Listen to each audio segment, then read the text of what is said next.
എൻ്റെ പേര് പ്രശാന്ത് എന്നാണ്. ഞാൻ കുറേ വർഷങ്ങളായിട്ട് ഈ ഫീൽഡിലുള്ളതാണ്. ഞാൻ കുറേ പ്ലൈവുഡും മറ്റുള്ള MDF ഐറ്റംസൊക്കെ ഞാൻ എടുത്തിട്ടുണ്ടായിരുന്നു. പക്ഷേ എനിക്ക് തോംസൺ മൾട്ടിവുഡിലോട്ട് വന്നപ്പോഴത്തേക്കും ഒരുപാട് മാറ്റങ്ങൾ വന്നിട്ടുണ്ട്. കാര്യം നമ്മൾ ഇത്ര 10-26 വർഷമായിട്ട് വർക്ക് ചെയ്തിട്ട് നമുക്ക് തോംസൺ മൾട്ടിവുഡ് ചെയ്യുമ്പോഴത്തേക്കും സ്ക്രൂവിൻ്റെ ത്രെഡും പിന്നെ അതിൻ്റെ ആ ഒരു ഫിനിഷിങ്ങും അതൊക്കെ കിട്ടിക്കഴിഞ്ഞപ്പോഴത്തേക്കും നമുക്ക് ഒരുപാട് വർക്കുകൾ കിട്ടുന്നുണ്ട്. പിന്നെ അതിൻ്റെ ഒരു ക്വാളിറ്റി എന്ന് പറഞ്ഞിട്ടുണ്ടെങ്കിൽ നമ്മളൊരു 5-10 വർഷമായിട്ട് നമ്മൾ വർക്ക് ചെയ്തിട്ട് പിന്നെ ഒരു കംപ്ലയിൻറ്റ് വന്നിട്ടില്ല.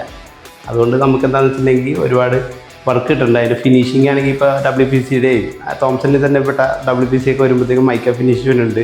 അപ്പോൾ നമുക്ക് മൈക്ക ഒട്ടിക്കാതെ തന്നെ നമുക്ക് ആ വർക്ക് ചെയ്യാം. മറ്റേതെന്ന് പറഞ്ഞാൽ നമ്മൾ പ്ലൈവുഡിലാകുമ്പോൾ 2 ഡബിൾ സൈഡ് മൈക്കൊക്കെ ഒട്ടിക്കണം, എഡ്ജ് ബാൻഡൊക്കെ ചെയ്യണം. ഇതിൻ്റെ എഡ്ജ് ബാൻഡ് ചെയ്താൽ തന്നെ നമുക്ക് ക്വാളിറ്റി നല്ല പക്കയാണ്.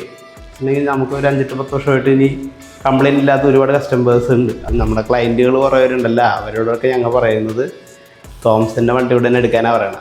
കാരണം വെച്ചിട്ടുണ്ടെങ്കിൽ മറ്റുള്ളതിനെക്കാട്ടി നല്ല ത്രെഡിങ്ങും നല്ല ഫിനിഷിങ്ങും ഉണ്ട്. മൈക്ക ഫിനിഷിങ് ആണെങ്കിൽ തന്നെ 3 ലെയർ മൾട്ടിവുഡ് മൈക്ക ഫിനിഷിങ്ങിൽ തന്നെ തോംസൻ്റെ വുഡാണ് ഞാൻ നോക്കിയിട്ട് ഏറ്റവും നല്ല ഗ്രേഡായിട്ട് തോന്നിയിട്ടുള്ളത്.